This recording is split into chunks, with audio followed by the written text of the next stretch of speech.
Hello friends, welcome to Kannan info Tamil. நம்ம இன்னைக்கு என்ன டாபிக் பார்க்க போறோம் அப்படின்னா, இந்திய அரசாங்கம் 2022-23 வருடங்களுக்கான டிஃபென்ஸ் பட்ஜெட்டை தாக்கல் பண்ணியிருக்காங்க. இந்த டிஃபென்ஸ் பட்ஜெட்ல பல விதமான அதிரடி மாற்றங்கள் இருக்கு. குறிப்பா இந்தியன் நேவிக்கு அலாட் பண்ணியிருக்க ஃபண்ட் போன வருடத்தை விட 43% அதிகமா அலாட் பண்ணியிருக்காங்க. எதற்காக இந்தியன் நேவிக்கு அதிகமான ஃபண்ட் அலாட் பண்ணியிருக்காங்க? இந்திய கடற்படையை வலிமைப்படுத்த வேண்டிய அவசியம் என்ன?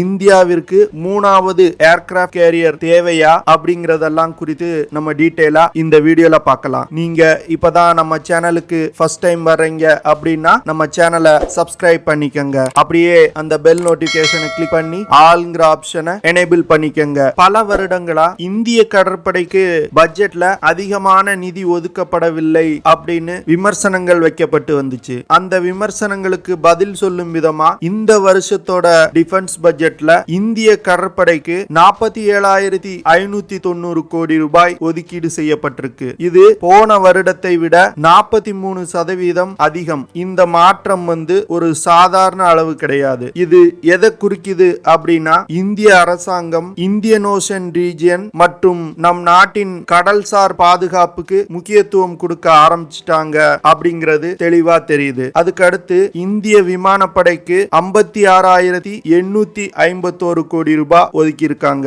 இது போன வருஷத்தை விட 4.5% அதிகம். இதுல எல்லாருக்கும் ஆச்சரிய தரக்கூடிய விஷயம் ஒன்னு நடந்திருக்கு. அது என்ன அப்படின்னா, ஆர்மியோட பட்ஜெட்ல 12.2% குறைக்கப்பட்டிருக்கு. 32,102 கோடி ரூபாய் ஆர்மிக்கு அலாட் பண்ணிருக்காங்க. போன வருடம் 36,481 கோடி ரூபாய் அலாட் பண்ணியிருந்தாங்க. ஓவராலா இந்தியாவுடைய டிஃபென்ஸ் பட்ஜெட் 5.2 லட்சம் கோடி. போன வருடத்தை விட 46,970 கோடி ரூபாய் அதிகமா இந்த பட்ஜெட்ல அலோகேட் பண்ணிருக்காங்க. இது போன வருடத்தை விட 9.82% அதிகம். எதற்காக பட்ஜெட்ல இவ்வளவு பெரிய மாற்றம் செய்யப்பட்டிருக்கு? ஆர்மிக்கு ஃபண்டிங்க குறைச்சிட்டு நேவிக்கு எதற்காக முக்கியத்துவம் கொடுக்கப்பட்டிருக்கு அப்படின்னு சிலர் கேள்வி எழுப்புறாங்க. இதற்கான காரணம் என்ன அப்படின்னா, போன வருஷம் அலாட் பண்ண டிஃபென்ஸ் பட்ஜெட்ல ஆர்மி வெறும் 40% தான் செலவு பண்ணிருக்காங்க. அதுவே ஏர்ஃபோர்ஸ் எடுத்துக்கிட்டீங்க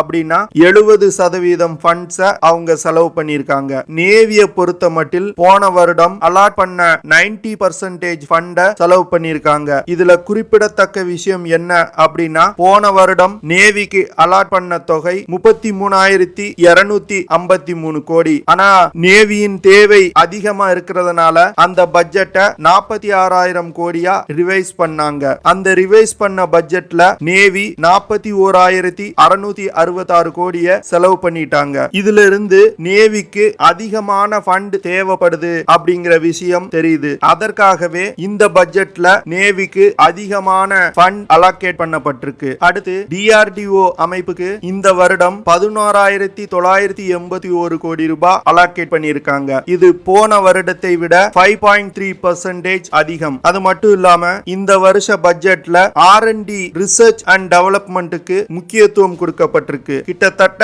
25% அதற்கு அதிகமா நிதி ஒதுக்கப்பட்டிருக்கு. இதன் மூலமா இந்தியாலே அதிநவீன ஆயுதங்கள், விமானங்கள் போன்றவற்றை உருவாக்க வாய்ப்பு ஏற்படுத்தி கொடுக்கப்பட்டிருக்கு. இந்த R&D ஆக்டிவிட்டீஸ்ல இந்திய தனியார் நிறுவனங்களையும் அனுமதிக்க போறாங்க. இந்த பட்ஜெட்ல மேக் இன் இந்தியா திட்டத்துக்கு ஒரு மிகப்பெரிய பூஸ்ட் கொடுக்கப்பட்டிருக்குன்னே சொல்லலாம். அதாவது போன வருடம் 64% இந்திய நிறுவனங்களிடமிருந்து ஆயுதங்கள் பர்ச்சேஸ் பண்ண முடிவு செய்யப்பட்டது. இந்த வருடம் 4% அதிகமான ஆயுதங்களை இந்திய நிறுவனங்களிடமிருந்து வாங்க போறாங்க.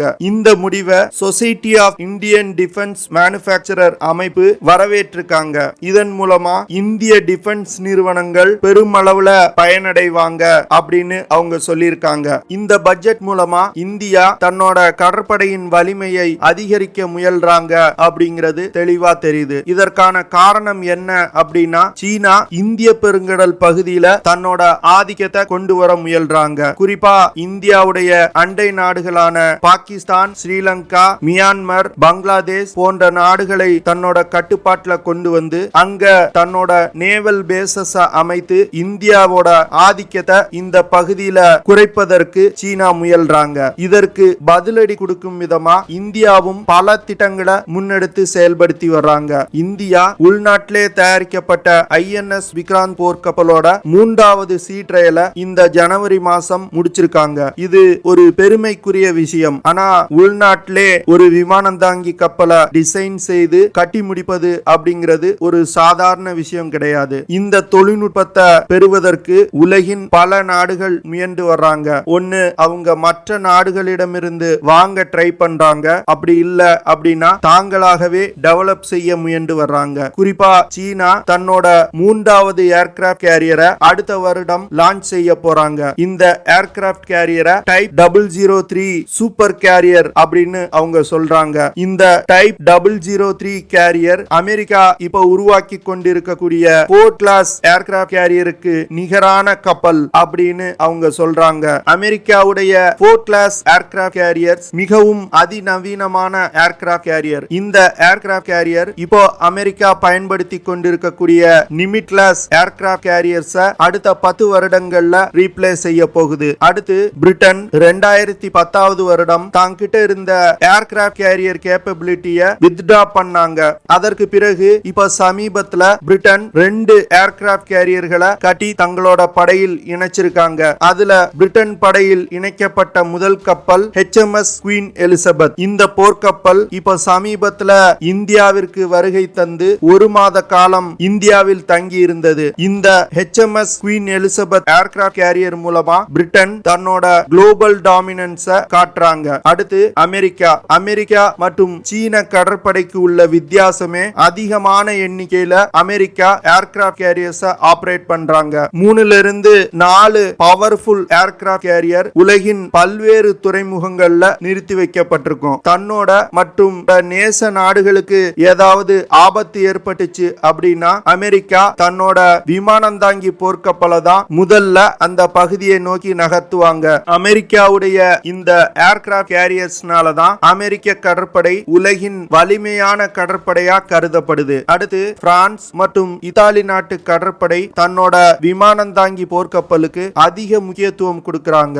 அவங்க தன்னோட விமானம் தாங்கி போர்க்கப்பல்ல பலவிதமான அப்கிரேடேஷனை பண்ணி வர்றாங்க. குறிப்பா அவர்களோட விமானம் தாங்கி போர்க்கப்பல்ல பயன்படுத்தக்கூடிய விமானங்களை அப்கிரேட் செய்து வர்றாங்க. அடுத்து ஜப்பான் 2ஆம் உலக போருக்கு பிறகு தன்னிடம் இருந்த விமானம் தாங்கி போர்க்கப்பல்களை டீகமிஷன் செஞ்சாங்க. ஆனா இப்போ சமீப காலமா சீனா மூலமா எழக்கூடிய பிரச்சனைகள் காரணமா ஜப்பான் விமானம் தாங்கி போர்க்கப்பல்களோட முக்கியத்துவத்தை உணர ஆரம்பிச்சிட்டாங்க.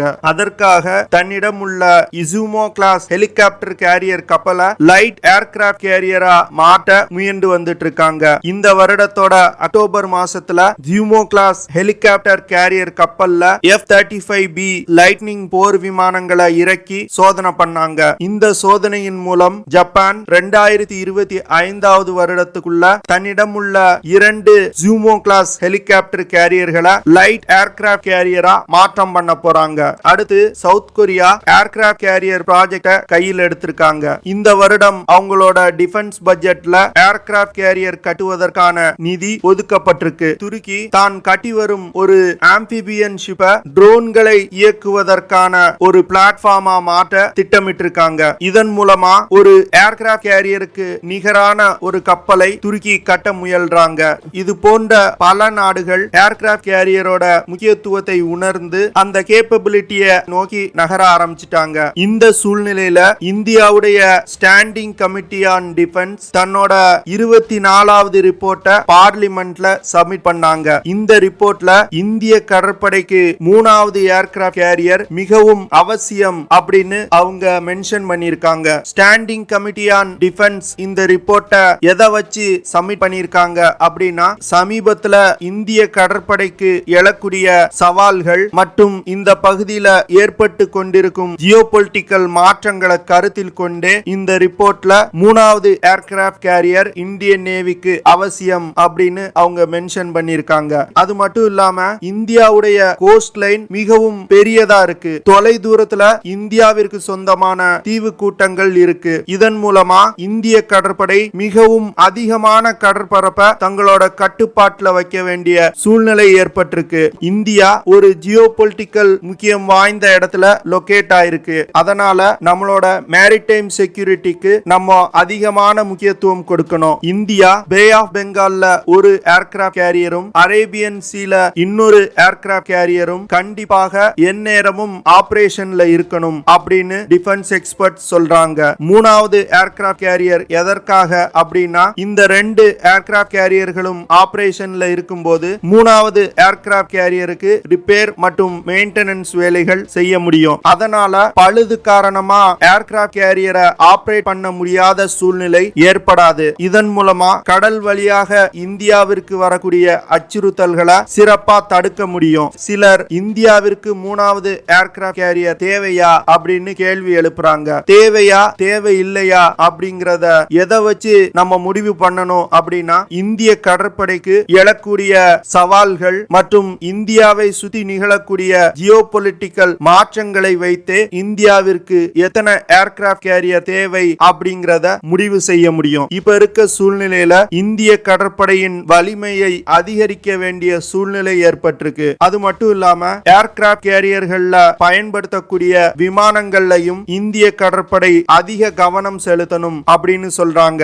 ஏன்னா ஒரு ஏர்கிராப்ட் கேரியர்ல ஃபைட்டர் ஜெட் விமானம், சர்வேலன்ஸ் விமானம், எலக்ட்ரானிக் வார்ஃபேர் மற்றும் மிட் ஏர் ரீஃபியூலிங் விமானம் போன்ற பல விமானங்கள் இயக்கப்படும். இந்த விமானங்கள் தான் ஏர்கிராப்ட் கேரியரின் வலிமையை முடிவு செய்யக்கூடியது. இந்த விவாதங்கள்லாம் ஒரு புறம் இருந்தாலும் இந்தியாவிற்கு மூணாவது ஏர்கிராப்ட் கேரியர் மிகவும் அவசியம் அப்படிங்கிறது தெளிவா தெரிய வந்திருக்கு. அதனால இந்தியா கூடிய விரைவில் தன்னோட மூன்றாவது ஏர்கிராப்ட் கேரியர் வேலைகளை ஸ்டார்ட் பண்ணுவாங்க அப்படின்னு நான் எதிர்பார்க்கிறேன். ஓகே ஃப்ரெண்ட்ஸ், நம்ம வீடியோவோட நிறைவு பகுதிக்கு வந்துட்டோம். இதெல்லாம் தான் நான் உங்ககிட்ட ஷேர் பண்ணணும் அப்படின்னு நினைச்ச விஷயங்கள். ஐ ஹோப் நான் ஷேர் பண்ண விஷயங்கள் உங்களுக்கு பிடிச்சிருக்கும் அப்படின்னு நினைக்கிறேன். அப்படி பிடிச்சிருந்துச்சுன்னா ஷேர் பண்ணுங்க, லைக் பண்ணுங்க, கமெண்ட் பண்ணுங்க, மறக்காம நம்ம சேனலுக்கு சப்ஸ்கிரைப் பண்ணுங்க. அப்படியே அந்த பெல் நோட்டிபிகேஷனை கிளிக் பண்ணி ஆல்ங்கிற ஆப்ஷனை எனேபிள் பண்ணிக்கங்க. See you in the next video. Jai Hind.